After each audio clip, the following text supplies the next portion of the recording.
Dolls, bicycles, skateboards, games, toys, and computers. Computers have become just one more item on the shelves of mass merchandisers like this Toys R Us store here in Redwood City, California.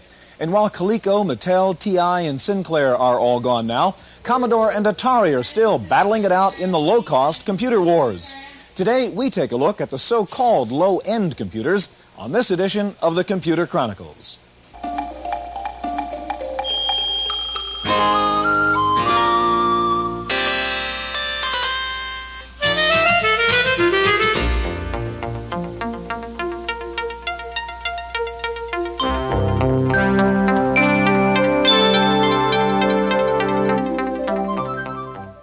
The Computer Chronicles is brought to you in part by McGraw-Hill, publishers of Popular Computing, the magazine that gives readers an understanding of the technology and applications of microcomputers and software in office, home, and classroom.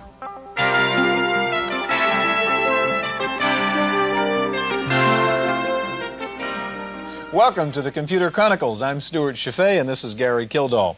And Gary, this little Commodore VIC-20 really got the low-cost computer business started with people able to go out and buy a small computer for just a few $100s. And I think we tend to forget, as we talk about IBM and Apple all the time, that there are more little Commodores out there than anything else. But Commodore and Atari, we know, are coming out with more sophisticated computers now. Is, in fact, that line disappearing between the so-called low-end computer and the mid-range guys like Apple? Well, Stuart, as you're aware, the low end means the home market, and that means TV pricing. And the consumers nowadays expect an awful lot more than they did a couple of years ago. Many of them were burned by what now turns out to be an expensive doorstop for them. So success at the low end means that we're going to see very sophisticated hardware and software systems that are going to put an awful lot of pressure on the mid-range machines. And when we talk about the low end today, that really means Commodore and Atari. And when we talk about Commodore and Atari, that means Jack Tramiel, the king of the low-cost computers. We'll get to meet Jack and talk to him and his son and find out what's happening at the new Atari. We'll go back to Pennsylvania and find out what's going on at the new Commodore. But first of all, these computers may be inexpensive, but they do some nifty things. Let's take a look. A few years ago, the low-end computer was promoted more for its price than its flexibility, more for entertainment than as a serious tool. But many owners of $2,000 computers might be surprised to see the inventive ways in which these inexpensive machines are used today. This Commodore 64 has taken its place alongside more traditional instruments in a music studio in San Francisco. It supports a group of musicians and composers who base their work on an unconventional tuning system called just intonation.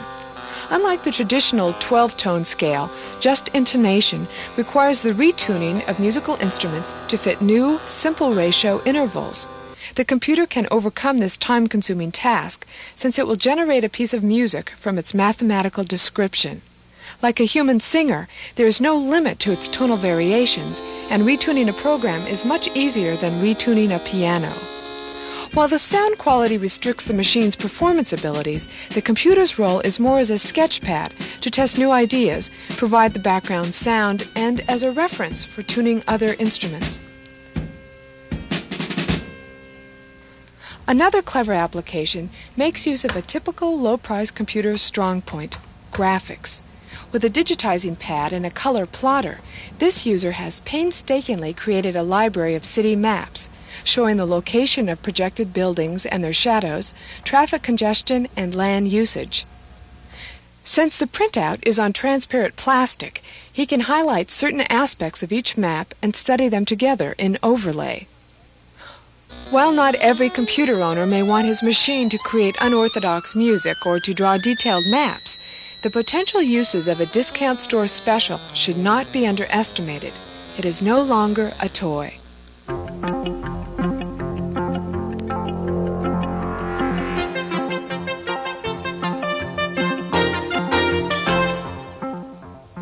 Joining us now is Leonard Tramiel. Leonard is Vice President for Software Development at Atari, and next to Leonard, his father, Jack Tramiel. Jack, Chairman and CEO of Atari, and formerly the President of Commodore.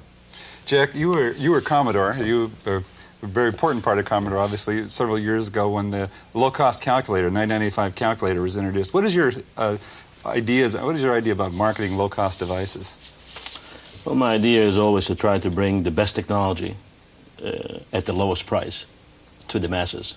We are a company which we like to sell to the masses, not to the classes. Okay. Well, this particular new introduction of the machine is threatened. I guess it threatens the mid-range computers, as we mentioned earlier.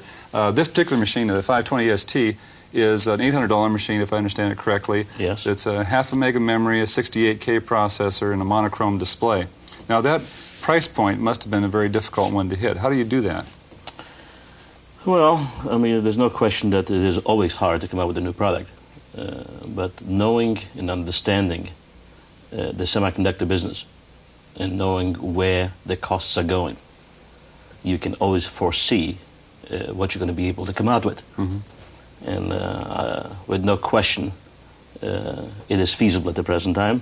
To give you an idea, when we started developing this particular product, a 256K RAM used to cost $30. Today it's down to $4. So you only have to have a crystal ball and to be able to see it, what's going to happen. And for some reason we have that particular crystal ball. Now, how much of an advantage do you have? Do you build this offshore, or is it built in the U.S.? Where is it? No, we do definitely have in Atari. Atari has a very large assembly plant in Taiwan, and we are continuing assembling in Taiwan. But the parts, most of them come from the United States. They're shipped to Taiwan for assembly.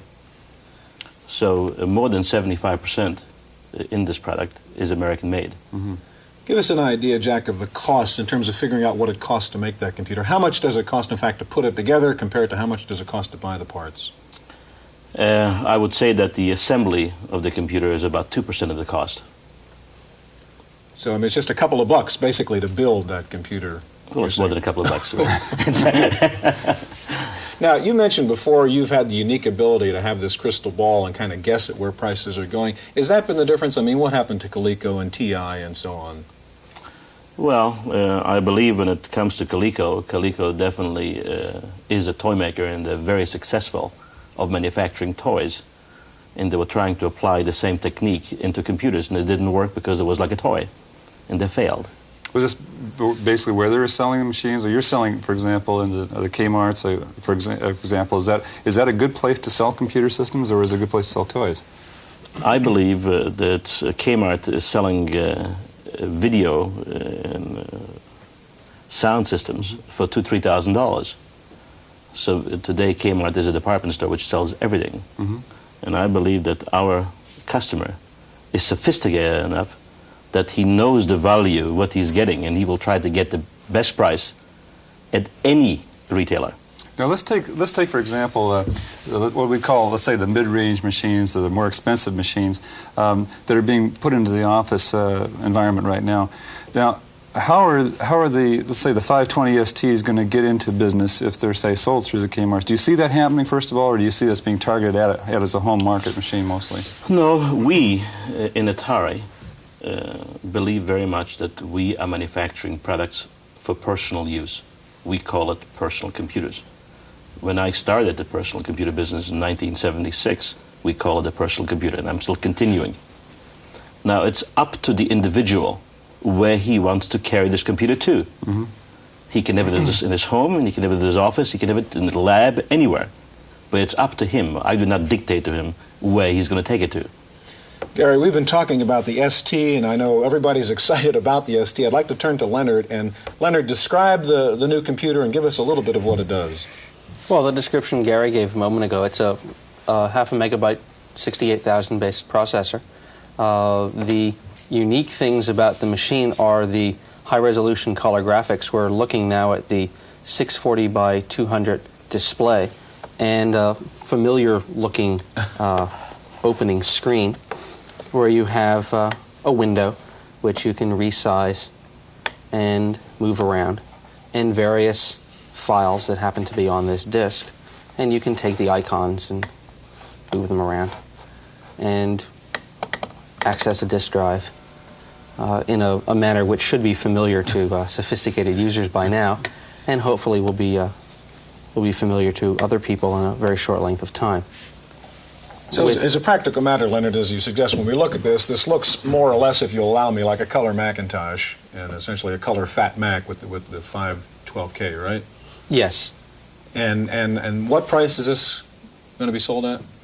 Well, this with a monochrome display instead of this color and one disk drive will be about $800. Okay, now how do you see the software, the evolution of the software? This could be, if this was a big thing, for example, how many of these do you think you're going to sell? Just as a rough guess.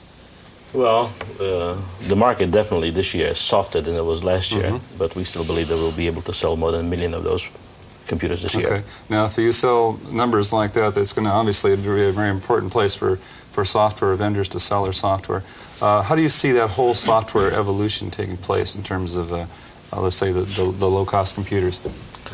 Well, in the company which I founded and I was working previously in, when I came out with the Commodore 64 and there was no software, everybody was telling me how difficult it will be to sell a computer which has no software. Even at $199. Yes, and there's no question that the majority of third-party software people have seen the value in the computer, and they've also seen that people are going to buy them. And during the time when I was there, before I left, we were selling as many as 300,000 computers a month. And with no question that Commodore today has one of the biggest libraries of software available. Now, but the Commodore 64, the C64, did take some time before that software really started to appear on the market. It must have been a year and a half. Year and a half. Okay. Right. Now, is there any way that you see that can be accelerated, say, with the 520, or is it just going to be a natural phenomenon? People are interested in the Mac-like interface, and as a result, we're going to see. I believe it's going to be faster because there are definitely many, many more software, third-party software houses out there. And there's quite a bit of software being written at the present time for the Mac. And for that reason, it's quite easy to port over the software to our machine. And I believe it will not take 18 months. It will take quite a bit faster. But when we come out, when we will introduce the machine, start selling the product, we will have between 25 and 30 major pieces of software with it. Jack, who do you see as your competition? Is it Apple? Is it the new machine out of Commodore? To me, it's everybody's competition, but specifically for the ST line, it is Apple today. The Commodore machine I did not see yet, so I cannot say anything about it yet. How about the Japanese? As far as the Japanese is concerned, I was able to keep those people out of the U.S. market and almost from the world market for the past 7 years. And I really do not see them coming in. They didn't even come into the 8-bit line. I do not know how they're going to be able to come into the 16-bit. The Japanese are known to be able to be very strong competitors almost in every field, especially in electronics. And the reason why they were able to compete is because the manufacturers, like the automobiles and other electronic manufacturers, were making very substantial profits. And that gave them an opportunity to come in here, reduce the price, come out with very good quality, and the world market that the American public bought it. What I'm trying to do is to come out with the best product, with the best quality, and also with the best price. And by doing so, I keep those people out. And thanks God, I'm successful so far. Well, the C64 was definitely one of those devices that kept the Japanese machines out. No question about that. Okay, gentlemen, we're going to have to take a short break. We're going to be back with Jack and Leonard Trammell in just a moment. In just a moment, we're going to go to Westchester, Pennsylvania, and see what's been happening at Commodore in the post-Trammell era. So stay with us.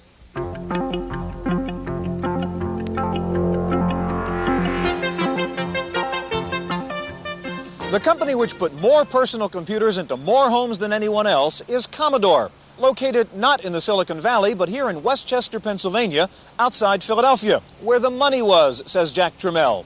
But Trammell is gone now, not only gone, but heading up the forces of competitor Atari. And with personal computer sales leveling off, the pressure is on Commodore to come up with something new.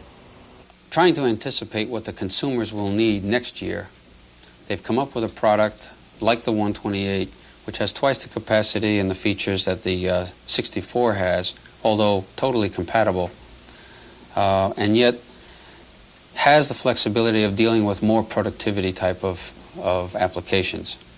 Commodore's newest computer is a machine of many faces, operating in 3 different modes. It offers 128K of memory, but is compatible with the old 64. It can jump between an 80-column and 40-column screen, and in its top mode, it'll run CP/M. With the 128's expandable memory, numeric keypad, and extended BASIC, Commodore seems to be aiming for a new segment of the market. Today the product, quite honestly, is equal to the Apple IIc. It has all the features and functions that the Apple IIc has, and because of our high volume mass production capabilities, we're able to afford a reasonable margin that the Apple product affords, and yet offer the consumer half the price point. If Commodore is able to lure away potential Apple buyers, it will mark a new kind of push into the already shaky PC market. But the company, once associated with action games and entry-level computers, has loftier goals, and they include the very secretive project called Amiga. The Amiga product has tremendous flexibility and capabilities in the graphics environment, in the telecommunications, as well as trying to focus in on higher education and higher-end home. I don't call it a product that will be used exclusively to replace IBM productivity in the office environment or the Fortune 500 or the Fortune 5000. I do call it an extremely flexible product that can be used with graphics, animation, and quite honestly, graphics and animation are the next big development in the personal computer business. Using maps, using illustrations, using home banking, shopping by telecommunications and video text, that type of media. Timing-wise, we're a year after the Macintosh, but quite honestly, when they look at the speed and the architecture of the Amiga compared to the speed and the architecture of the Macintosh, there's no comparison. To some industry observers, the decision to enter the mainstream of the PC market may seem like a risky venture, but Commodore is so confident about its new products, it will soon introduce a third new computer, the LCD Portable, with 8 built-in programs, a modem, 32K of RAM, and a 16 by 80 column screen. The price has not been set, but it will be extremely competitive. Despite industry problems elsewhere, Commodore is not worried about the leveling off of PC sales. I don't believe we've tapped more than 15% of the market in microcomputers, personal computers, home computers, whatever. We think we've captured the mass market. We think we are kings of the mass merchandisers. We don't believe there are any other viable competitors there. We're now looking onward to opening up other channels to strengthen our market position and to try to capture more share in the long haul. One problem with buying a Commodore 64 or any low-cost computer is the lack of support. You usually buy it at a discount house where the salesperson, if there is a salesperson, probably knows less about computers than you do. The solution for most low-end users is a users group. Robin Garthwaite has more on that. Computer Chronicles went to the Marin Commodore Computer Club. At MCCC, which means MC cubed, which is going, Einstein won better. He only went MC squared. We found that when it comes to computers, Commodore or others, everyone has a comment. I use it for a business tool. I've written software for the Centerville High School district. They use it, and it's a multi-use computer. Everyone has an opinion. Apple computers are very low-powered and very highly priced, and that's true of all Apple products. For example, when you buy the Commodore, the book that comes with it is really bad. Across the hall are sort of like the neophytes, which are like twice as old as we are. Everyone has a need. And then sometimes when we write programs and we have questions on the programs, we can bring the software in and have some people help us on it. But I want to know what the computer can do for me right away, now. So coming to a user's group is very helpful for that because there are people here who can answer your questions. And everyone has a loyalty. Didn't know what I was going to do with it, and I didn't have it more than a few weeks and I was hooked. The loyalty to computers is clear. Users groups like this have the potential to have a huge impact on the microcomputer industry. Toys or computers? It's a moot point. This is Robin Garthwaite for the Computer Chronicles. Stuart, users groups are where a lot of the grassroots computing it actually takes place. And a lot of times people think that the users groups are going to accept less qualities in their software. This is a phenomenon that happened around the Commodore 64, I believe, is that really there was an acceptance of a lower quality software. Do you think this is really true nowadays? Can you sell a computer into the home jack and have it really low quality software, or is it going to have to all be really good stuff? I believe it has to be all good stuff. I mean, the consumer is more sophisticated. He's seen more. He understands more. He almost has graduated. There's quite a few people now which have computers in their hands for the past 8 years. I'm talking about low-end computers. And they are demanding more. Jack, where are you going to sell this? You know, there was criticism at Commodore about going out of the computer retailers and into the Toys R Us and Kmart and so on. This is a sophisticated machine. What's your plan for retailing? My answer to your question always is whoever has money will be able to sell it, whoever can pay for it. But the truth is that I am looking for a very broad distribution. The computer retailer definitely serves a certain purpose. He holds hands with people, with business people and others which do not know how to operate a computer. We are selling this computer to people which have knowledge. We are selling it to the youth, to the people, to the kids from the age of 6 to 26, which were trained in school. They've learned computing. It is not strange to them. They know more about computers than the clerk which sells it to them. So for that reason, it can be sold almost anywhere.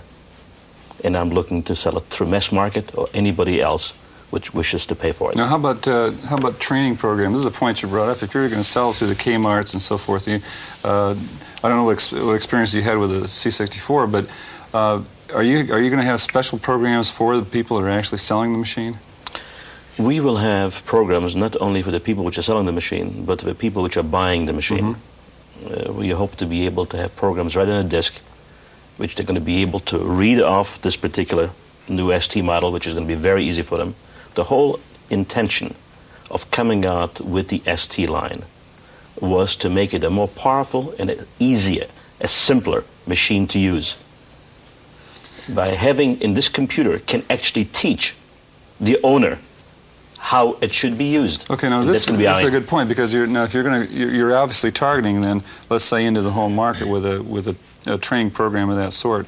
What do you see as being really specifically different about home computing than, would say, a business-oriented computer? How can you make it successful in the home where, let's say, some other attempts have not been successful? This particular product, in my opinion, is a stronger product than the present IBM PC, which is being used in offices. So I believe by giving this computer into the hands of the youth, those are the kids which are growing up and going to be in the offices of the future. And if they can learn how to use it at home, right, they're going to be buying it in the future in the office. Do you see it as some of the directions that may be important is around educational use, for example? With no question. Education is going to be very important. We're going to have a number of different programs to the schools, starting almost immediately. Because we are now telling, and we will be telling the public and the educators, that this is a fourth-generation computer. Now, it was beautiful to have the Commodore, the PET, and the 64, and the Apple II. But the ST is the future in the computing business. And it's important to teach the kids on today's computers, not on yesterday's computers. Gentlemen, we're out of time. Thanks very much for being here with us. Now, in the computer wars, we've got Commodore and Atari left. Our commentator, Paul Schindler, looks into his crystal ball to see who the winner will be in the end. Want to see a quick change? And if you think that was something, keep your eye on Atari. This company has the potential to be the most exciting thing that's happened to the computer market since the Apple Macintosh. People who thrilled to the exploits of Ted Turner, the Mouth of the South, now have the chance to relive that thrill as they listen to Jack Tramiel promoting the new Atari. The man who revolutionized the home computer when he was at Commodore is going to do the same thing to the office. Things have been kind of calm in the office since the IBM PC came in. IBM set the price-performance standard, what the Pentagon calls bang for the buck. Well, Atari is set to upset everyone's apple cart with more bang for less buck than has ever been seen in a serious business computer. And the word is that once they've blasted the office market, the home market's going to be next. The sad thing is that IBM is the company that deserves to have its cart upset, but it's Apple that's most likely to be hurt by Atari. Why is it always the case that the little guys end up battling each other while the big guys stand around and pick up the pieces? It wouldn't be that way if I ran the world, but I don't yet. That's my opinion. I'm Paul Schindler.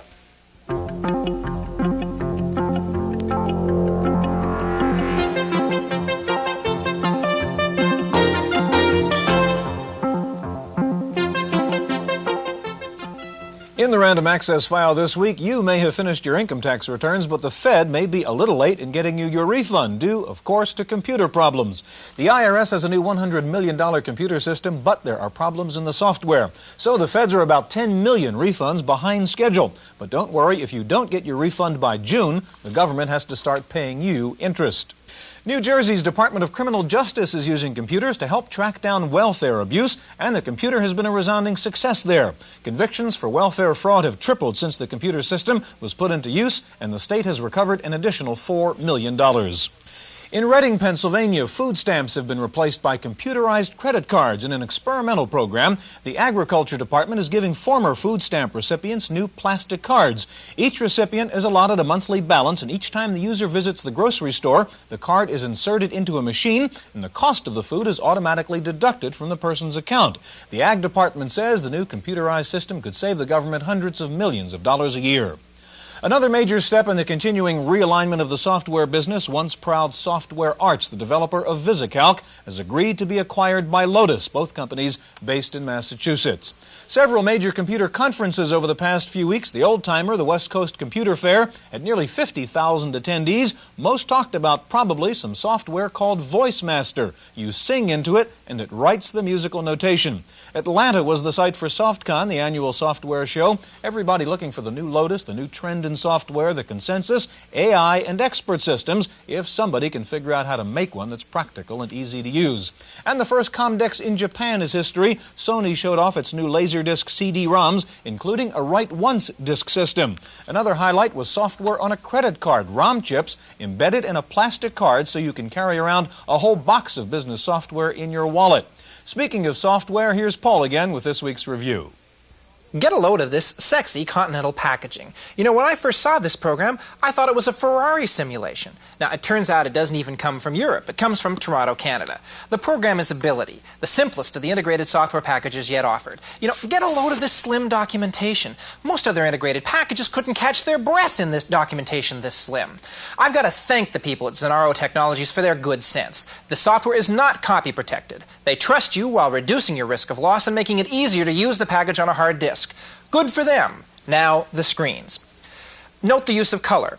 We can't show you everything Ability does, so we'll take a moment to show you its snapshot facility, which allows you to assemble graphics into a slideshow. You have a choice of adding text in different type styles, varying the amount of time used on each graphic, or adding arrows and lightning bolts. The graphics are, frankly, nitwit simple. You can do more with other packages, but not as fast. Zonaro Technologies of Toronto charges $495 for this combination word processor, database manager, graphics, spreadsheet, and communications. For the Computer Chronicles, I'm Paul Schindler. Some vaporware updates. Lotus's Jazz, originally due out now, has been promised for the end of May, and Atari's ST computers, originally due out this month, are now being promised for summertime. How much does a computer really cost? A just completed study says that the average IBM PC owner buys over $1,300 worth of software in the first year of owning a computer. At the low end, a New York market research firm says that 1.5 million low-cost computers will be thrown in the trash this year. Another hotel chain is providing computers in rooms. The Holiday Inn Crowne Plaza chain is putting AT&T 6300s in 10 of its hotels that charge $30 a day. Another software company dumping copy protection. Too many complaints from users. Stoneware says DB Master will no longer be copy protected. Finally, pity the poor Macintosh workers at Apple. In the heyday, one penny for the Mac team was company paid for massages at your workstation. They were called stress reduction treatments. But with a little pain in the muscle of Macintosh sales, Steve says no more back rubs. That's it for this week's Computer Chronicles. We'll see you next time. The Computer Chronicles was brought to you in part by McGraw-Hill, publishers of Popular Computing, the magazine that gives readers an understanding of the technology and applications of microcomputers and software in office, home, and classroom.